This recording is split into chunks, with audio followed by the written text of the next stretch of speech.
1981, 6-year-old Cassie Hansen disappeared from an evening church service without a trace. There were no eyewitnesses. The only clue was a strand of very rare and very unusual hair. It was the most telling physical evidence police had.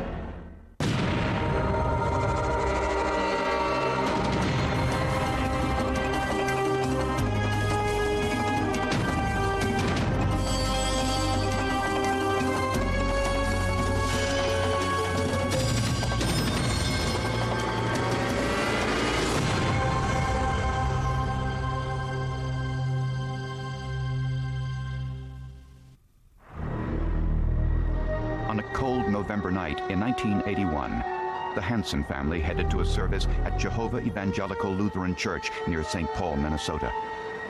Ellen Hansen and her 2 daughters, Cassie and Vanessa, had been looking forward to family night at the church. Bill, the children's father, had another commitment and wasn't able to go with them. It is etched in my memory. We had supper, and then the girls got in the car. Ellen was driving, and they were in the garage, and Cassie was sitting in the passenger seat of the car.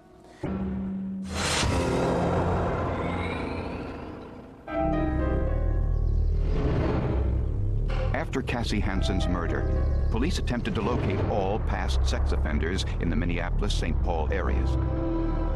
We had a total of 107 people who had been identified by the community or through police investigation of being possible suspects. Of those 107 individuals, 57 of them either lived or worked in the area where the little girl was abducted from. Police interrogated many of these individuals, and soon they not only had a suspect, but also a confession.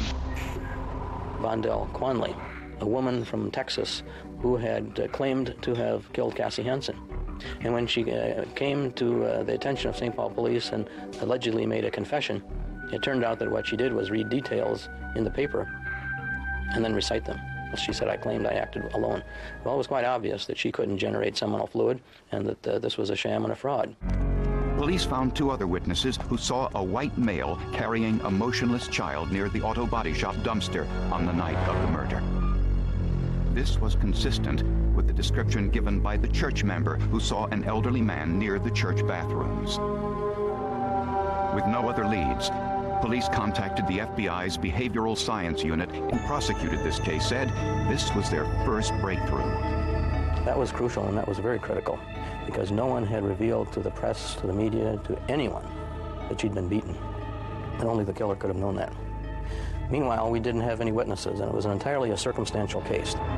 As police prepared to close in, Stuart Knowlton was crossing a street in downtown St. Paul. He was hit by a car and seriously injured. He was rushed to a hospital where his leg was amputated below the knee. It just seemed to me that divine intervention was there and that the children were going to be protected and that he would not be able to grab another child.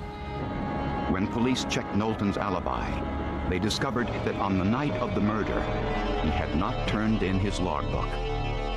When questioned, Knowlton said his logbook was stolen.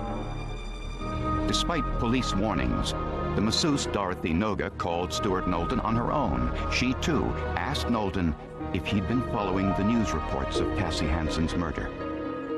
She was a hero for us. She told us that during one of these conversations that he admitted to her that he had killed a little girl, that he had in fact had killed Cassie.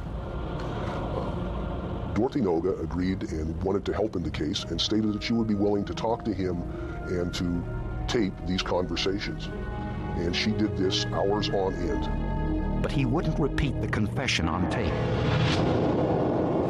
Later, when Dorothy Noga left her massage parlor, a man jumped out of the darkness and slashed her throat. He ran away, leaving her for dead.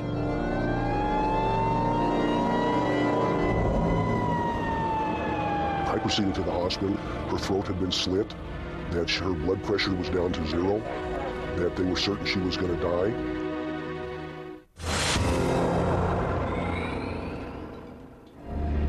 Dorothy Noga recovered from her attack. In an attempt to recall the events surrounding her assault, Dorothy Noga underwent hypnosis. Through hypnosis, Dorothy Noga remembered the man who stabbed her that night and left her for dead.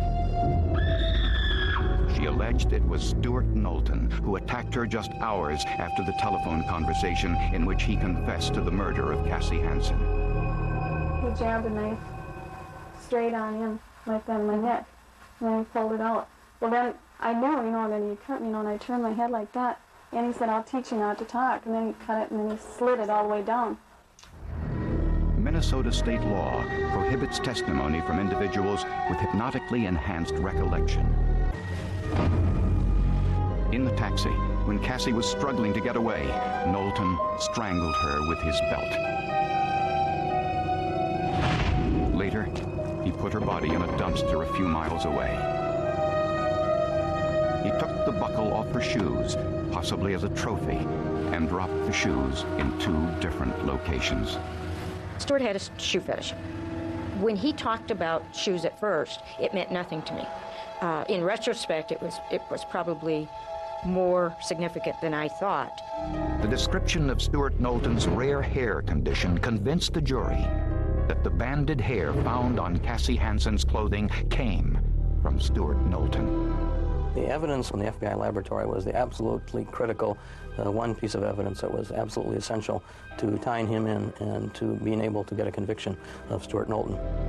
Stuart Knowlton was found guilty of first-degree murder and second-degree misconduct and sentenced to life in prison.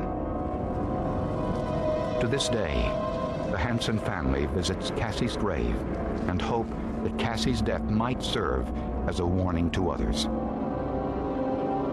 The Hansens founded an organization called Save Cassie's Friends, which uses print and video materials to heighten awareness that child abduction can happen anytime, anywhere.